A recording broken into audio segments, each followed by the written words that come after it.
This is Don't Panic, episode number 368, recorded August 21st, 2023.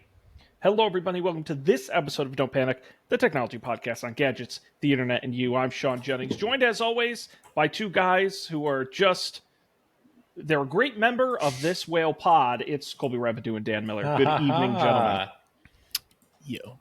Nice. I went there. That was a whaley good pun. Oh, Dan, yeah. My man hasn't lost a step. What's going on, guys? What's good? Nothing. We recently returned from the Northwest. Yeah, Don't Panic Summit 2023. It was wonderful. It was We great. climbed a mountain, sort of. Yeah, we did with the aid of some machinery. But then we climbed the rest of the way on foot. It's true. Up to a point, and then we turned around and came back. Yeah, That was just prudent. I got upstaged a little bit because I was talking to a coworker. Oh, how was your trip? And we went to Mount Rainier and we sort of climbed. We climbed it where they let tourists do it. He goes, oh, well, actually, a sales guy on the other side of the business, he just hiked the whole mountain here, and he showed me a picture of the guy like on top of Mount Rainier, like on snow, like at the top of it. And I'm like, don't upstage me. You knew I wasn't going to climb the whole thing. Can't I just have my moment? Dang it! It's not nice at all. That's too bad. So lame. But no, it was a wonderful time. We got to visit Seattle. It's a wonderful city. We got to see Dan's house, including the room he does the show in. That's right. Which is very nice. Room. I was in it. Yep, It exists.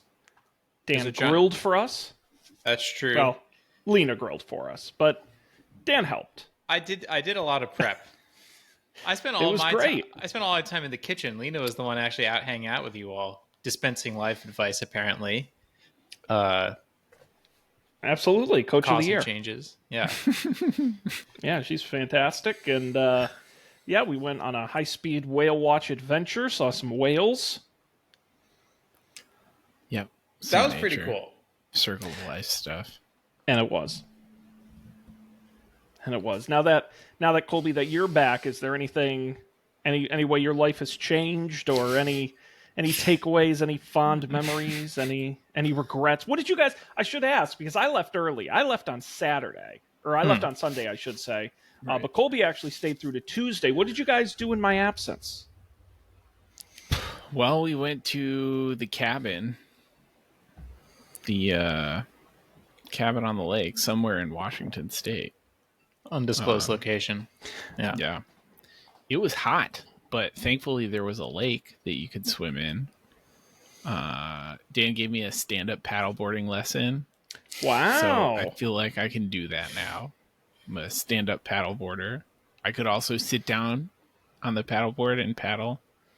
And then stand back up, Yes, right. which is That's the hard hard. part. Stand up, sit down, stand up, sit down. It was awesome. And then we got buzzed by some fighter planes while we were stand-up paddleboarding. Wow. It was startling. They just like all of I a can sudden send you the video, actually, Sean. Yeah. All of a That's sudden there crazy. was like this thing, like, I don't know, it looked like a plane. It was up in the sky. I couldn't really see it, but it was just like dropped down into like over the lake between the hills. Now, and then Dan, it was are there very a- loud. Are there a lot of enemy combatants at your uncle's cabin? No, I asked about this. This is the like Whidbey Island. It was like Signal Intercept Corps or something like that. It wasn't just like fighter jets. It had some sort of technology connection. Actually, Whidbey Island. So they basically what you're saying is they were running drills to prepare us for war with Canada. Yeah, I'll try to find what it is. But then my uncle told me another fun fact. If you have not even if you've seen the new Top Gun, if you've seen the trailer for the new Top Gun, that was filmed in between those two mountains that we were swimming in the lake in. Wow. With they filmed the fighter jets flying Were through they- there. Or were they filming the third one while you were there? Maybe. No, actually, they're on strike. Colby, you're on mute. I said something funny too. And we'll never Tom know. Cruise. So sad. Lost forever. Yeah, that was cool. It was a cool lake. The lake was very low. Mm. Well, I don't know. I'd never been there before, but like you could see up the side, and it was like far. It was like way above your head. Yes. Yeah. And then we saw a meteor shower that night. The Or was meteor that shower. I forget what order those things happened in, but it turned out we were there while a meteor shower was happening, which was not planned. That was really cool. Yes. I think the meteor, it was initial lake, meteor shower, stand-up paddleboard, fighter jets. That was the order of operations. Oh, wow. I'm watching the video right now Dan sent. I only caught the second fighter jets. Colby claims there was a first one that I missed by the time I got the phone out. Well, that was like when you heard it, that was like the first one had already gone by. Like I because you don't hear it right away. Like the thing goes by and then the sonic boom arrives. But basically, it was an IFO, an identified flying object. Exactly. No congressional hearings about those. Old hat. Oh, and I talked to my uncle yesterday, and he was like, "What the hell did you guys cook in there? There were so many dishes, clean dishes." And we couldn't remember why we made so many dishes. We're like, we had burgers and barbecue chicken, and Colby made cocktails, and Colby made a improvised salad.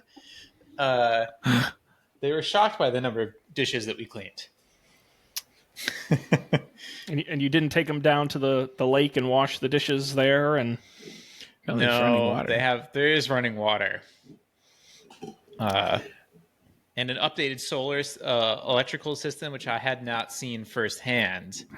But we left the power on for almost 24 hours, and by the time we left, it was back up to 100%. So during the summer, and it didn't dip below 84%. I think it saw. I saw on the battery system. So yeah, it's pretty cool. We live fully off the grid for 24 hours. Yeah.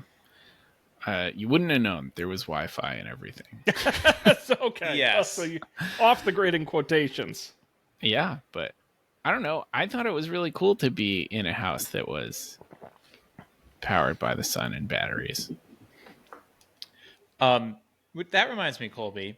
We had lots of house discussions while we were here, and since you left, the smoke came, and so we had to close the windows, and then had to turn the air conditioning on. And I will say, Colby, the filter in the modern air conditioning system is very, very good, because if I step outside, it was I could smell smoke like someone was having a barbecue right next to me. Inside, couldn't smell it at all. If that affects but I don't know if you were concerned about vents because of like the vents getting dirty and having shit in them, which this does not help with. But in terms of filtering stuff out from the outside, I was shocked that I couldn't smell it at all. Totally. I think the ship is sailed on the vents anyways, because ductwork like takes up a lot of space. Yes. In your walls. Like you have to account for ductwork in the walls, or it's going to look weird. And like a bunch of our rooms have like beams and like wooden ceilings, and like there's going to be no ductwork in those. So. Well, you could go for the like industrial loft look and do those big silver tubes across the ceiling. You know, be like, oh, this used to be an old ironwork factory. Yeah, it's tempting. I think we'll. Okay, just wanted to let you know. I hadn't tested it out. Though. No, it is a good reminder. That's a good data point. Yeah. For everyone out there, because I forget, change the air filters in your systems. Like it's like batteries in your smoke detectors. Like every 6 months, especially if you're using it year round. Mine's only heat, so I only use it in the winter. But if you're using it year round, you really should do it twice a year. Yeah, and also clean out the ducts, which is a pain in the ass. But At least, especially for ours, like some of ours have like the little flaps, and those flaps are pretty big. That even a mouse could get into those flaps. But a lot of ours are just giant holes, basically on the ground with like a grill. Well, I don't know what you call it. Grills. What do you call the thing that goes on a grill? A grill, A right? grate? Grill. Great grill, A grate grate? sized thing, like holes on top of it. You could stick most of your hand straight through it, and yeah, a lot of shit gets down there. Well, that was one thing my realtor told me was when you're buying a house, if it has ductwork, if you like don't find anything wrong with it, but you want to just milk them for some money, duct cleaning is an easy, because it's like $500-600 to have a pro come out and do it. And if that's like the only thing you're asking for, they'll just do it no problem. Yeah. $500. See, that's why I don't want to have ducts. Yeah, but that's what I've learned is that's where I hide all my dirt and cat hair is in the vents, and then I don't have to see them. Oh, like one of those whole house vacuum systems. Exactly. Right.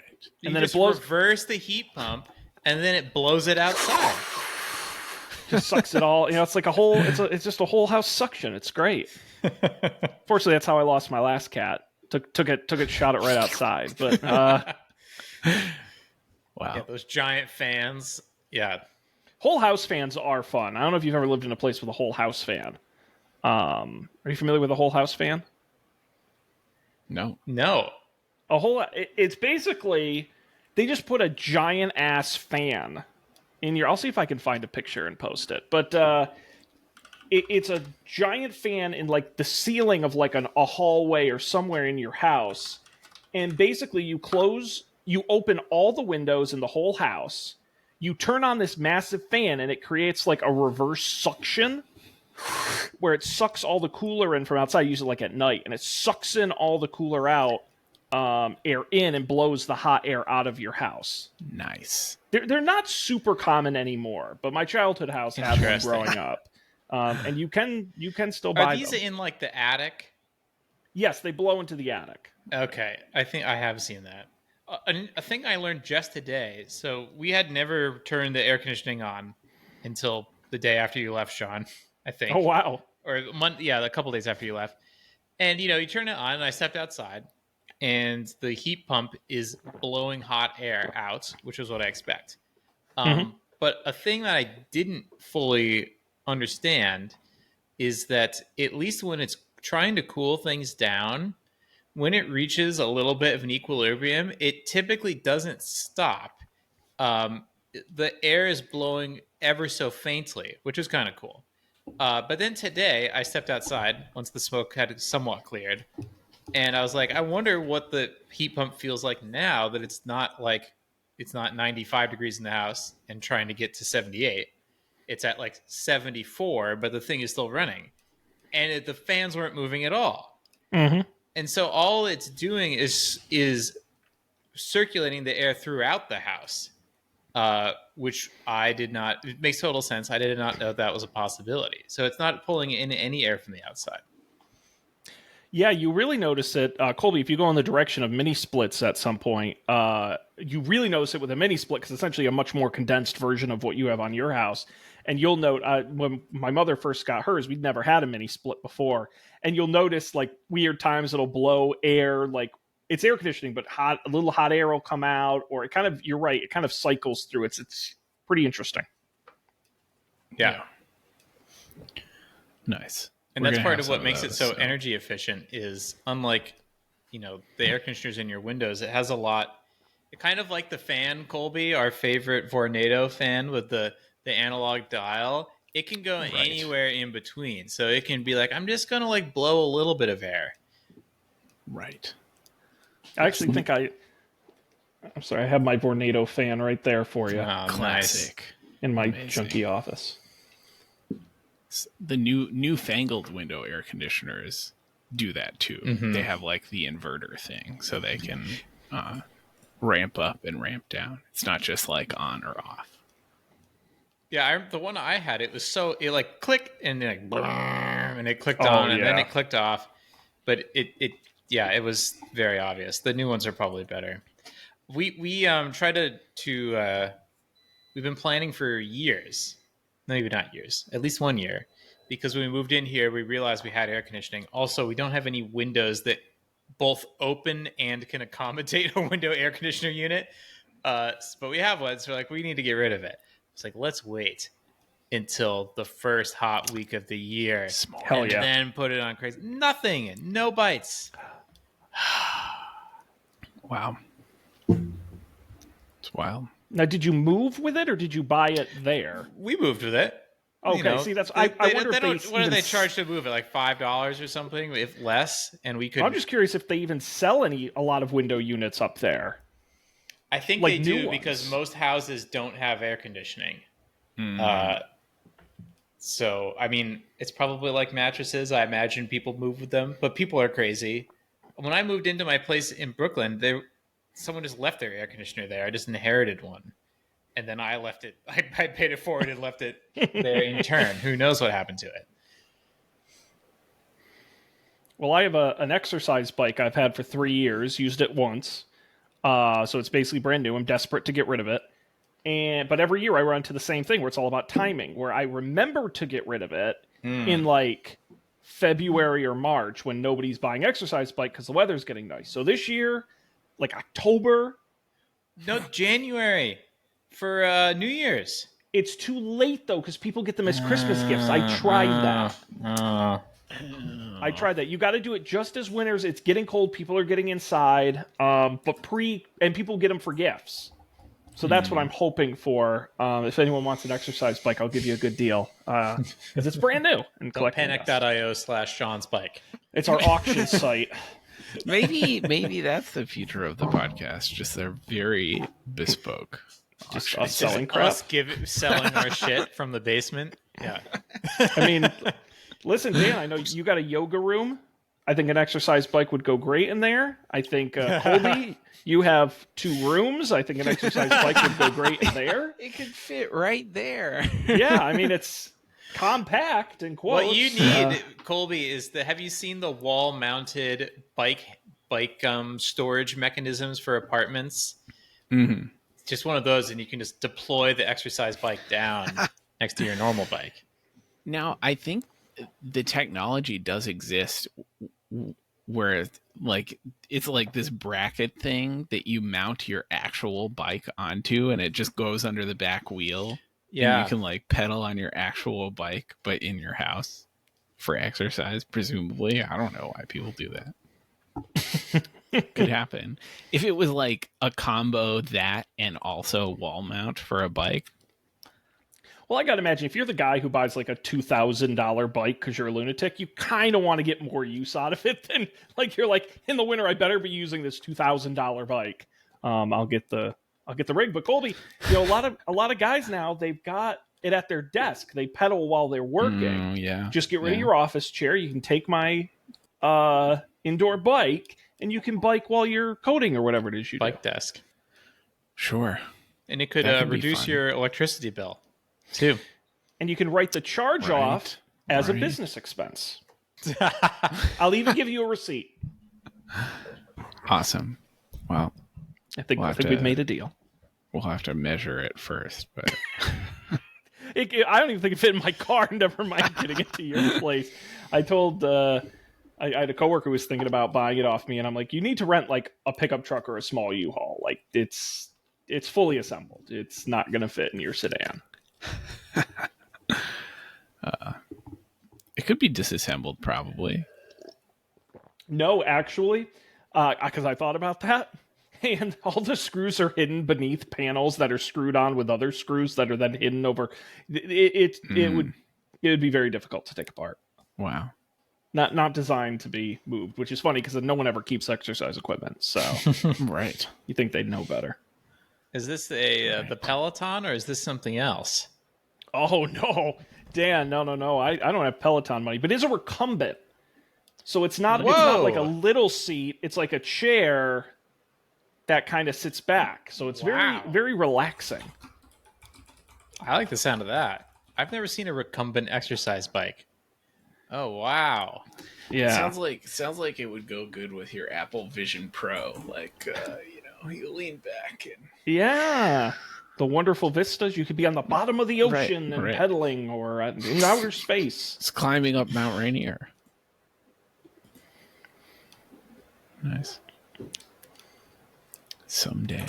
I have a shipping department at work. They know how to make a wooden crate. So if you really want it, Dan, you just gotta pay the shipping. Like in Christmas Story. Is there a wooden crate? Story when he gets the leg lamp delivered, it comes in the giant wooden crate filled with the hay. Yes. I would want it to be filled with hay if you're gonna do that. Pack it in. Well, I'll call my hay guy, and he'll take good care of us. I promise. Straw. Hay. Anything else going on, gentlemen? Worth chatting about? Did we decide if we're doing picks or are we not doing picks? We can do picks. Oh, I guess should we describe the result of the Don't Panic Summit vis-a-vis this show? Yes. We had to. It was so important we have an in-person meeting. Yes. First, could you tell me what exactly vis-a-vis means? I think I use it to mean as it relates to. In relation to. What does it actually mean? In relation to, with regard to. It certainly looks French. Oh, there you go. Vis-a-vis, Latin by way of French, where it literally means face to face. In English, it was first used to refer to a little horse-drawn carriage in which two people sat opposite each other. From there, it acquired various other meanings, such as dancing partner. Today, it no longer refers to actual physical faces and bodies, but its modern meaning comes from the fact that things are face to face that can be easily compared or contrasted.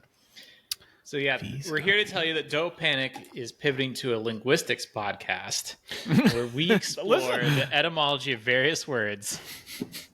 I'm down for it.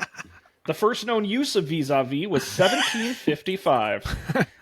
And there's this, I don't normally go to Merriam-Webster.com. By the way, more an OED kind of guy? Started in Springfield, Mass. No, I'm a local guy. But they do this thing where they like scrape the web for examples of it being used. And they're just totally out of context. So it's like recent examples on the web. And I quote, "But car safety experts recommend postponing the big turnaround until your child is as close to 4 as possible, when his bones are more formed and his head is more proportionate vis-a-vis the rest of the body. Period." End of quote. No clue what that's about. Vis-a-vis the rest of the body. Separate quote. I from think Forbes. the next one, the Forbes one. That trap was designed to kill everyone vis-a-vis a horde of zombies. Forbes 2023. I can't even imagine. This is so out of context. And it doesn't even let you click to see what the context was. No, they have a very clear description. Any opinions expressed in the examples do not represent those of Merriam-Webster or its editors.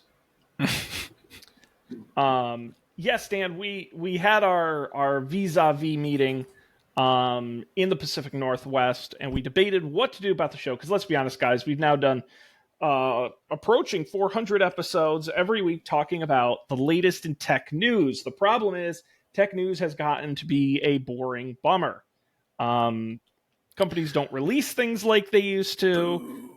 There's no more fun, wacky innovation for no reason. And when there is news, it's usually like, oh, Facebook caused a genocide this week. Or, Elon Musk sent a toddler to the center of the earth. Like, it's just not fun things worth talking about. So in our discussions, we decided to pivot the core of the show a little bit to bring in more topics that we find interesting and wanting to talk about, just like we did with home improvement there for a little while, talking about HVAC. I love that idea. So what we're going to do is we've decided each week we're going to take turns bringing a discussion topic to the show, and it can be just about anything. It can be a news story.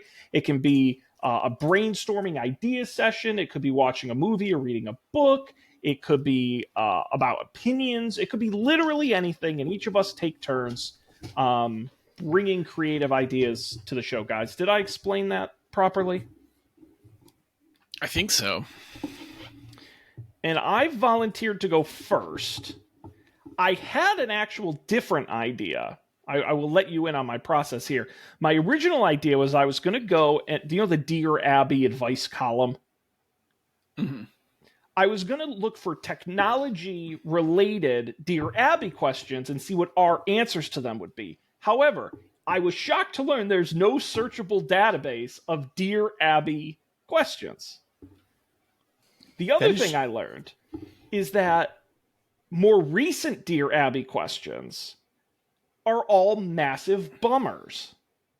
Because I thought they used to be like, when I have guests over, should I make them take off their shoes? Like, you know, kind of generic advice. But now it's like, my husband was sentenced to prison for 21 years for rape, and now he's met another woman in jail he wants to marry. What should I do? Like, I'm not joking. Like, that was one. Like, they're all crazy now.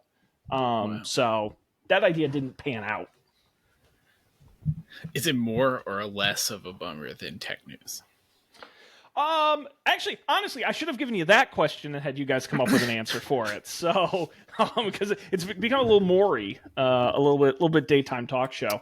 Gotcha. So I decided to pivot because while we were together in Seattle, one topic of conversation came up was pets. Now, I am a pet owner. My cat Charles, arguably our most consistent guest on the show.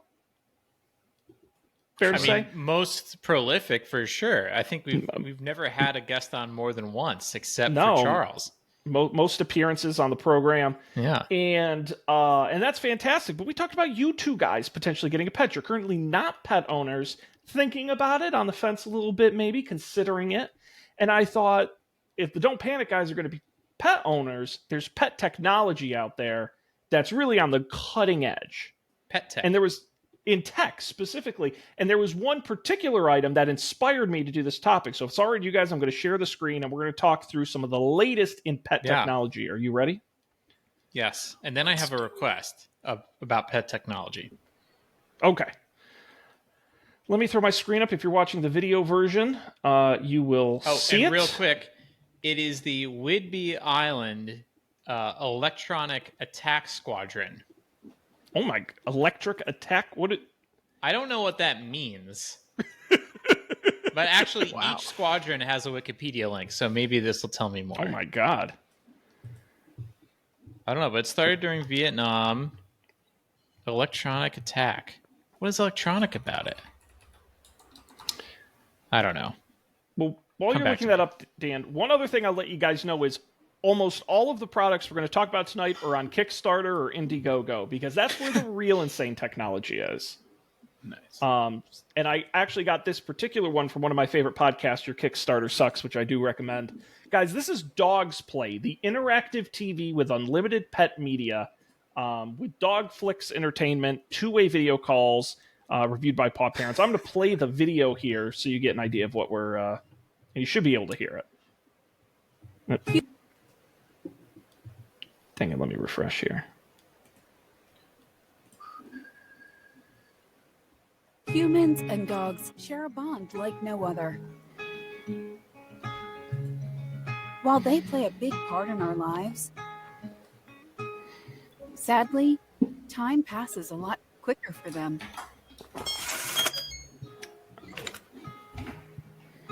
One year for our dogs is 7 years for us, and vacating the house for 10 hours can feel like 3 days. In order to make that time as entertaining as possible, let us introduce the TV made for pets, Dogsplay. Dogs see things a little differently to humans.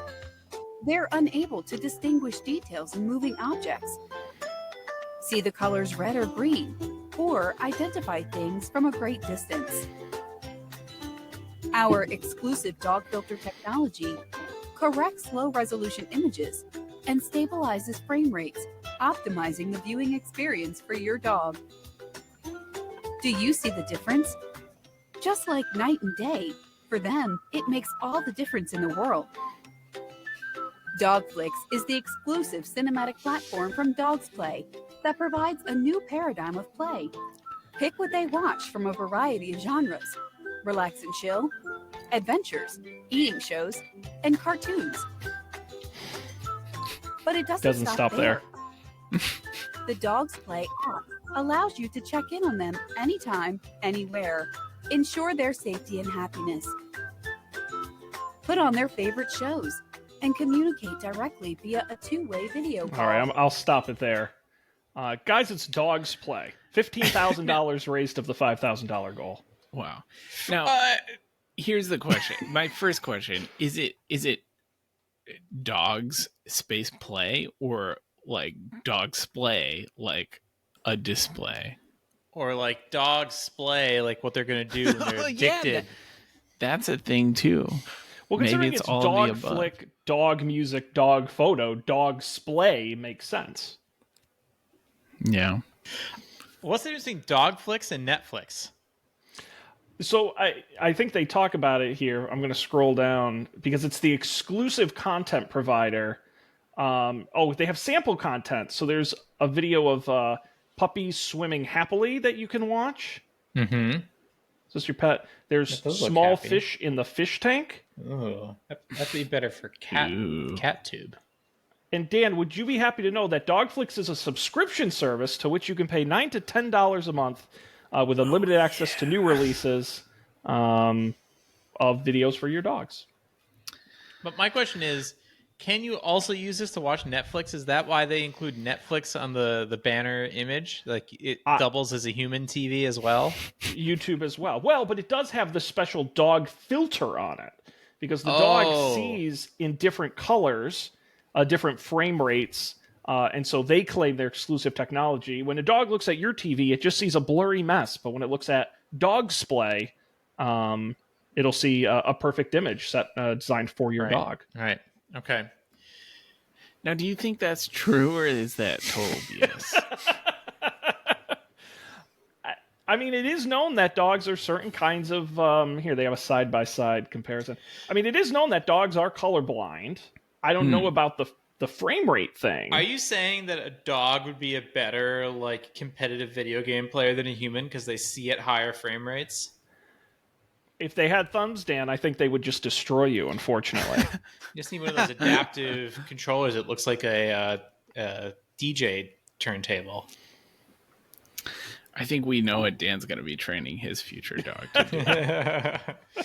You just see him with the Dogsplay with a GameCube controller. Come on! Yeah, what do you guys think? Would you get Dogsplay for your pooches? No. Where would I put it? I think so. On the floor, so your dog can see it. Floor. Hey, you put it at dog level, and it even has extender legs if you have a tall dog, I believe. Which they talk. Oh yeah, by body height, and so the legs adjust. You have Nice. a tall dog. Wow. Now, here's the next question is how are they going to make money on this? They can't just make money selling you one Dogsplay. Where's the ad play? Are they going to be displaying human ads or dog ads? Does dog mode turn off when the ads play? That's it. Well, dogs don't have money, so. That's true, but neither do a tough one. children. But I would also say I think they could use the dog's viewing habits to target ads to the owners. Like your dog loves watching this video of a dog eating bacon bits. And so you should buy bacon bits. Yeah, they should sell the targeted ad data. Makes sense. See, we should have thought of this. And before we get too far into all these Kickstarters, isn't it ridiculous how little money these Kickstarters ask for? Like, I don't think you couldn't build one of these from scratch for $5,000. Like between the custom case and everything else, like $5,000. It's ridiculous. Well, what I've learned is that this comes out of Seoul, South Korea. A lot of these projects, as I've learned, they already exist. And the Kickstarter is, they're basically just selling it. They've They're already made it. pre-orders. They're so cheap to make. Yeah, they're so cheap to make in China. Or a lot of it's like people just go on, like, you can go on Alibaba or whatever, Wish.com, and it's already there. And they just buy it and make it a Kickstarter. I mean, to be honest, I don't know what's super crazy custom about this. It's kind of a TV on a stand with some software on it. But, by the way, would you like to know how much a Dogsplay will set you back? Yeah. Yes. of course, you will need the $9 to $10 a month Dogflix subscription on top of it, but the upfront cost for the hardware, if you're an early bird backer, is a cool $499. Wow. Whew. It must be flying off the shelves.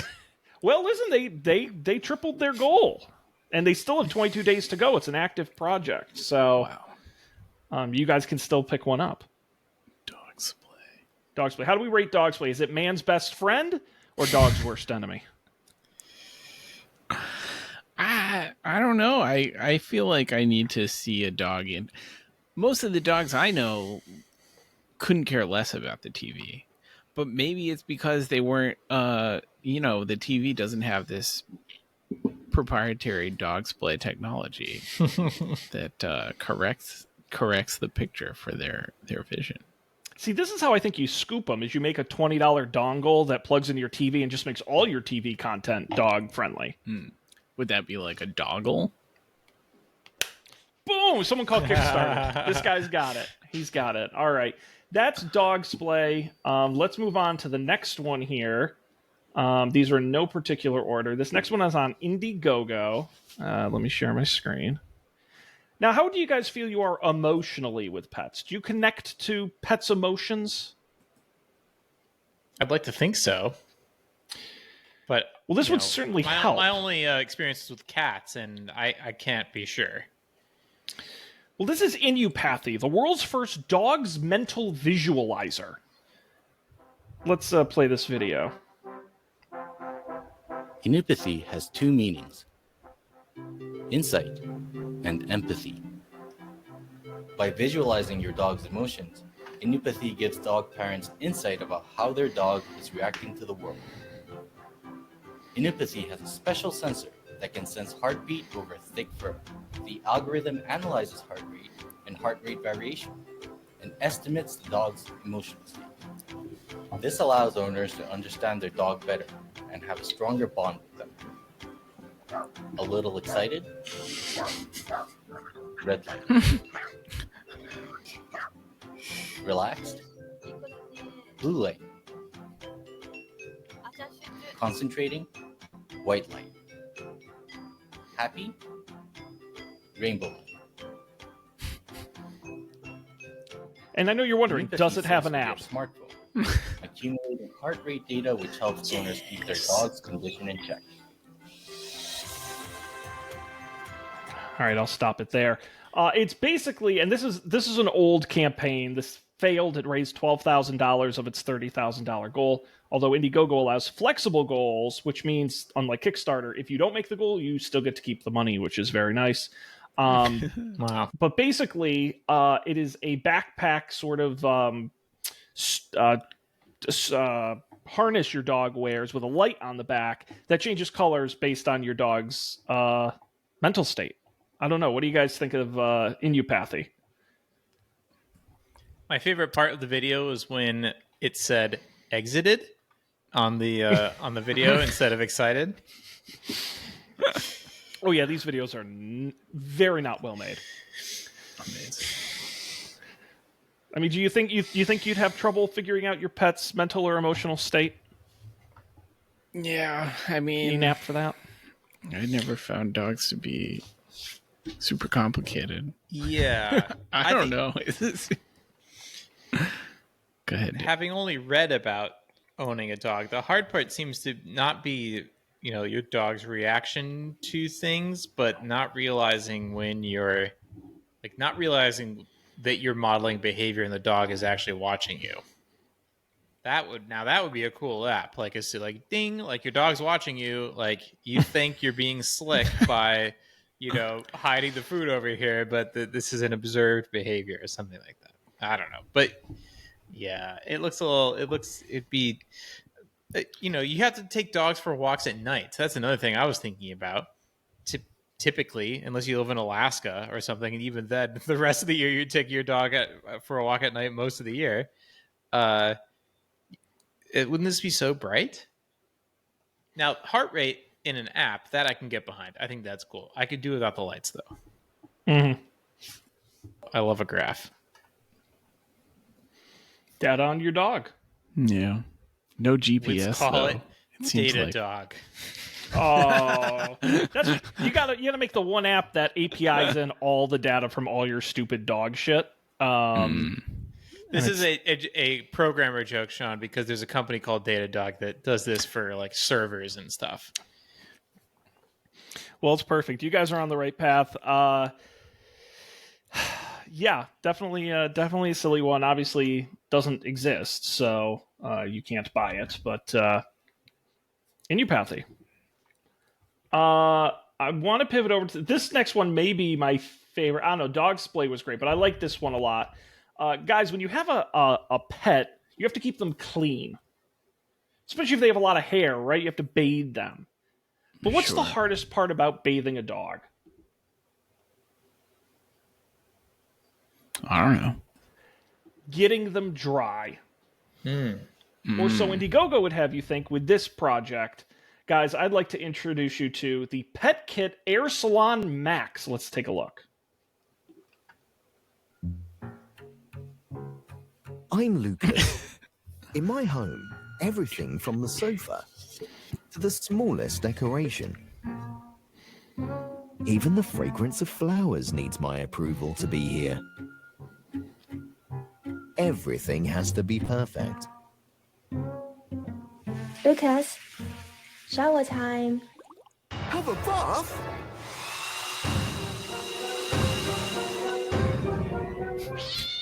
No. Now, if I stopped it there, what would you think the solution is to this problem? How do you dry off a cat? Carefully. Well, I guess not a hairdryer. I was when we got into this, I was imagining some sort of large hairdryer apparatus. I was gonna say like a Jetsons full shower drying, full replaces your entire shower with a all-in-one system. Dan, you're much closer. What if I told you they invented a cat What's oven? this? A smart pet dryer? The design is very tasteful. This screen is so elegant. Open it, let me see. It's so spacious and open. These undulating vents are beautiful. The light is so soothing. Undulating. The wind is like poetry. It covers the whole body, even and soft. Can we turn up the breeze?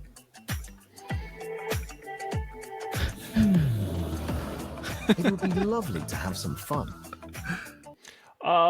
Guys, the wind is like poetry. The Pet Kit Air Salon Max, it is a toaster oven for your cat or your dog. You put them in this box that blows a bunch of hot air on them. Now, as a cat owner, I can assure you, my cat wouldn't be caught within 1,000 miles of this thing.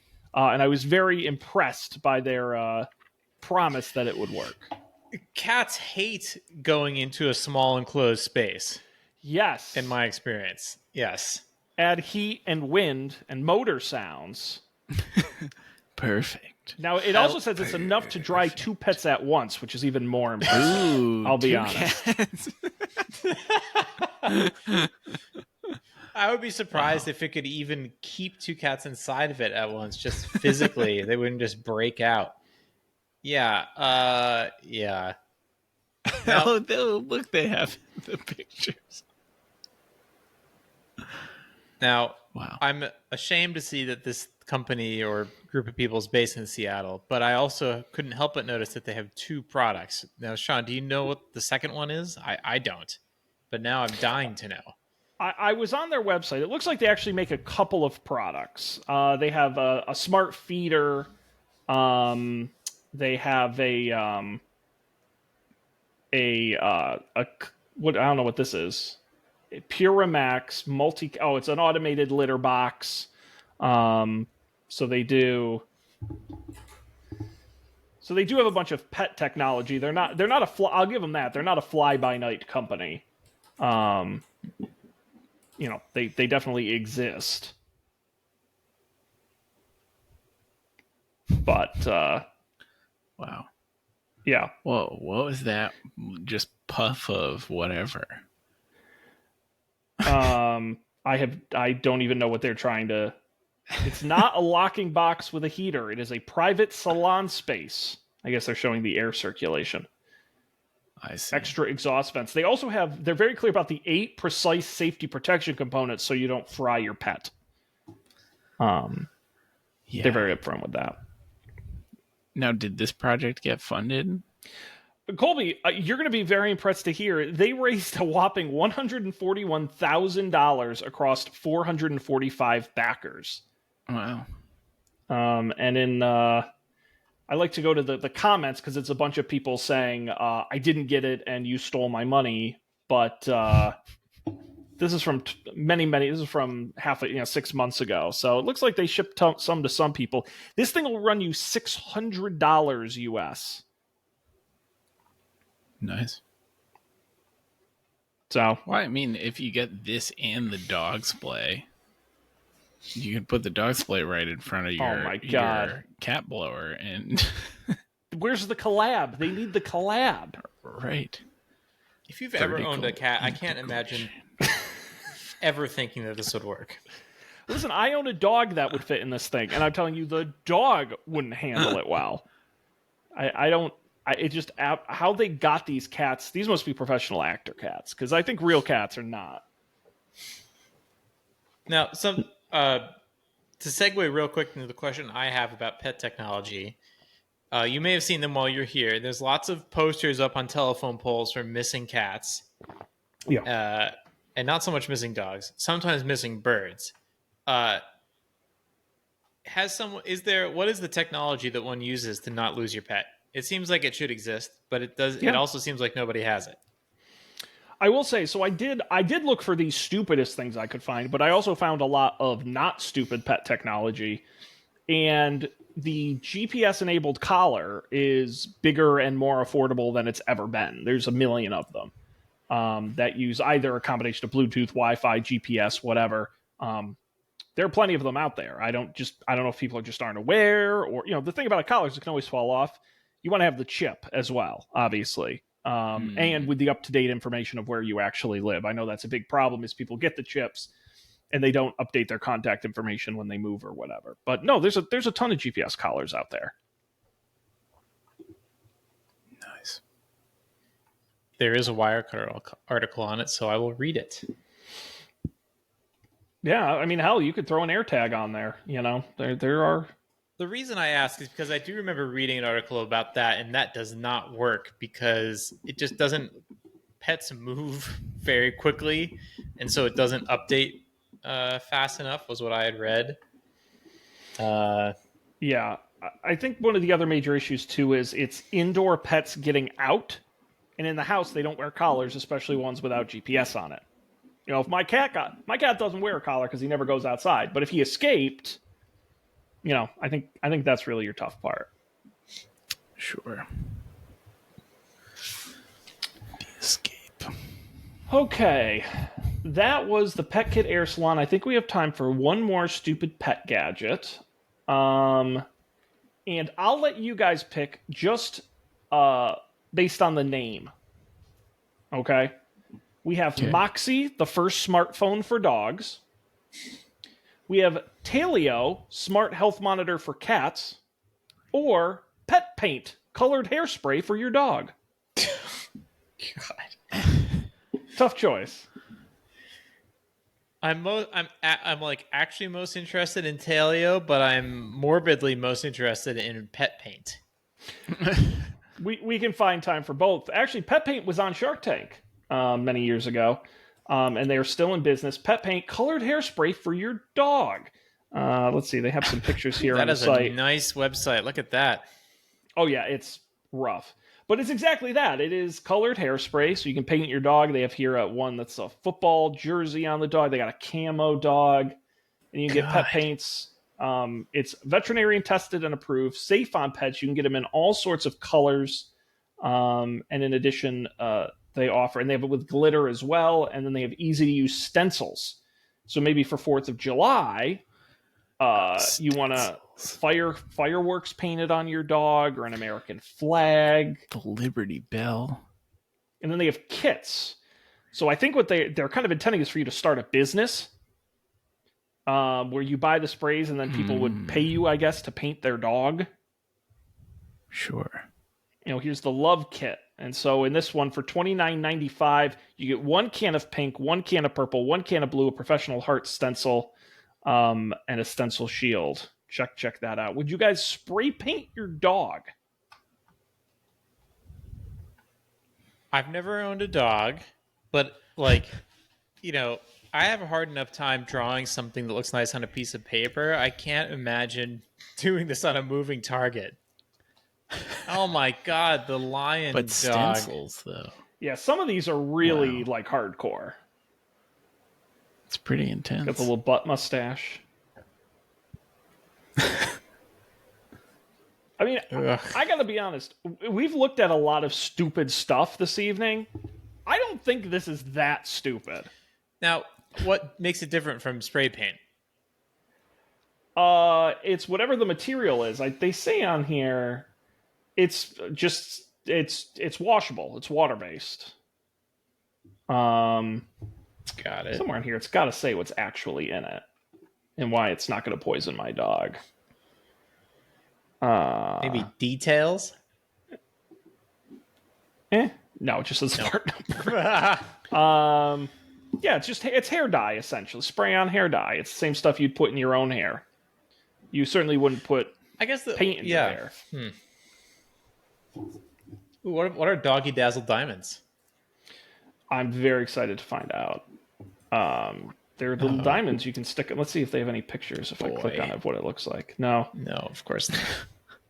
No, obviously diamonds are the best way to bedazzle your dog. Absolutely. That's what everybody's saying. Non-toxic glue is not included. So you have to, one thing is painting. Can you imagine gluing these on your dog? And then, they have hair extensions for your dog. It's terrible. What the hell is that? Is a torture mechanism there? This is great. I get the spray, but they're really pushing their luck here. Here's some Christmas kits you can get. You make a candy cane dog. I think it's fun. Listen, I'm going to say I think it's fun. And, if your dog is cool with it, paint him up, take him around the town. I don't know. I'm pro pet paint. Shaun Jennings said it was okay. You heard it here first. Yep. I wholeheartedly endorse this product. A product so good, the sharks on Shark Tank refuse to invest in it. Shut it down. But I bet you, like a face painter would for kids, I bet you could make decent money doing this at public events for dogs. Like as a small business. That's not crazy. Maybe at fairs and stuff. Yeah. You go to fairs, they do face painting at the fair. You can. Or if I were a groomer, painting as an add-on, I'll trim your dog, but I'll also paint him up. Sure, just like when you go to the hair salon, you could get your hair colored or whatever. There you go, guys. You're not seeing the money. It's not about the dogs. It's about the money. Wow. Anyway, petpaint.com. You can check that out. Very quickly, what's the clock here? We're not too bad. I'll show you the Talio since you asked Dan. Dan, have you ever, again, one thing about animals is they go to the bathroom a lot. That's true. And I know you love analytics, Dan. Would you like some pet waste analytics? Yes. Well, that's where Talio comes in. More for cats with litter boxes, not necessarily a dog product. This is from Kickstarter. Over $100,000 raised back in 2018 on the Talio. But basically, it is a platform on which you put the cat's litter box, and it weighs it every time they get in and out, based on how much your cat weighs, how much the waste left over weighs, and how often they come in and out of it. And it all syncs up to an app, which may tell you your box needs cleaning, your cat may need medical attention. Yeah, it was a successful Kickstarter. Except then they went out of business and all the comments are like, oh, you shut down the servers and now my Talio doesn't work anymore. The servers. But it existed for a little while. $129 at its base level. That's too bad. Now, what is this except a smart scale? It's a smart scale Oh, okay. with an app. That's why I sort of saved it towards the end. Not the most impressive, but it was invented by a doctor, so it's got to be good. Like Dr. Oz?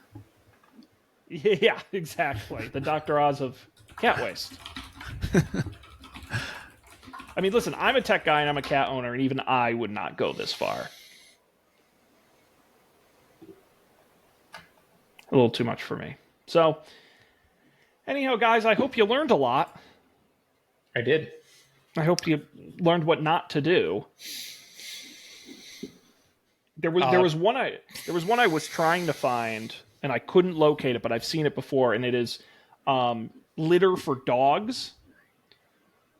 But it's not cat. It's a special litter with these huge pellets. And the funny thing about it is, it's not like the worst idea, but the video they took, the inventors took a child's plastic swimming pool, filled it with the pellets, and then had the video of their Great Dane using this. So in the middle of their living room, they had a child's play pool, and they just showed this video of this dog just doing its business very vividly in a child's swimming pool in their living room. And they're like, guys, this is the future. I was like, oh my God, it was so funny. I wish I had found it.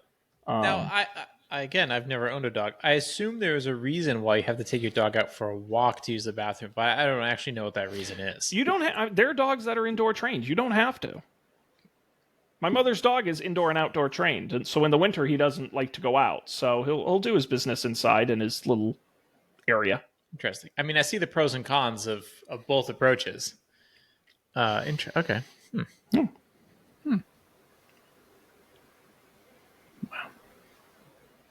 There you have it. Our first "Don't Panic" topic du jour. Topic of the week. Amazing. Different side of life. Check these out. Now, you guys said you had picks. Would you like to talk about them? I mean, I can save it. It'll be the same pick It'll be the same pick for the next 3 months, probably. So I decided my pick is, instead of being a pick, is going to be one of our topic du jours. Well, on that note, that's perfect. Which of you guys is going to volunteer to go next week? I can go next week. All right. Sold. Dan is officially on the clock. Should I preview it? It's what I put in chat. It's the only idea I have. I think this is actually a really fun idea. I'm going to have to do some research, but I think we'll have a little debate. The topic is, of the full years that Dope Panic covered technology, 2013 to 2022, which year was the best year for technology? We'll do debate format. No, I'm just kidding. We're not going to do that. We're going to do a 16-team bracket and put the years head to head. See who wins. That's not a terrible idea. That'll at least give us something to go off of. It's not. But I will tell you, as someone who's done many podcast brackets, the problem is by the time you get to the end, you've already covered like 2019 you have the three Italian times. Wedding soup problem.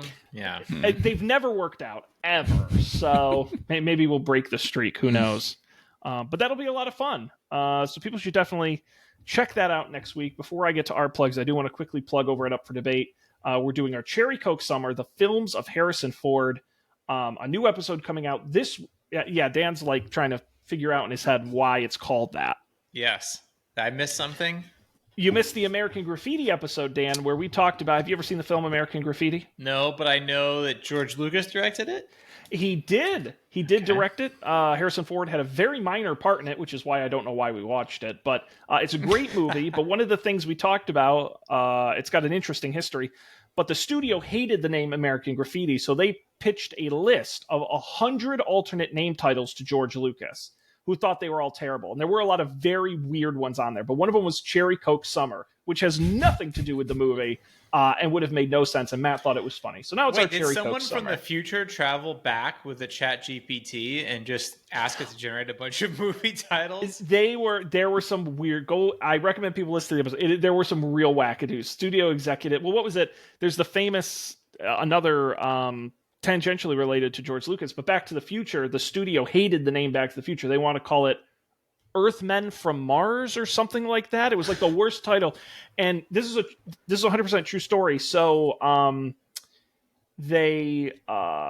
Zemeckis, who directed the film, he actually wrote a letter back to they sent a memo with that new name, and he sent a letter back. Ha ha, really funny jokes, guys. We loved it. And the studio never brought it up again because they were too embarrassed. So that's a true story. Back to the Future is such an amazing, like, American Graffiti, I understand. It's kind of a nothing soup. But Back to the Future... Yeah, they really hated it. But that's why studio execs are morons and everyone's on strike. This week, we're publishing our Blade Runner episode, which is very exciting. Spoiler alert, I thought it was weird. So you're going to want to check out that episode because that was definitely an interesting movie. And then after that, we're going to be doing Patriot Games. So more Harrison Ford to come over at UpForDebate.tv. This show is don'tpanic.io. That's our great website. Go there. Audio and video of the episodes will be there for you. You can subscribe wherever you get podcasts. Look for that big red button for the audio, but also the video on YouTube. You're going to see the footage of all the Kickstarters and Indiegogos we looked at this evening. Of course, you can get in contact with us at don'tpanicshow@gmail.com or tweet at us at don'tpanicshow on X. But that's going to do it for us here. So on behalf of Colby and Dan, I'm Shaun. We appreciate you being here as always. We'll see you next time for another great episode of Don't Panic.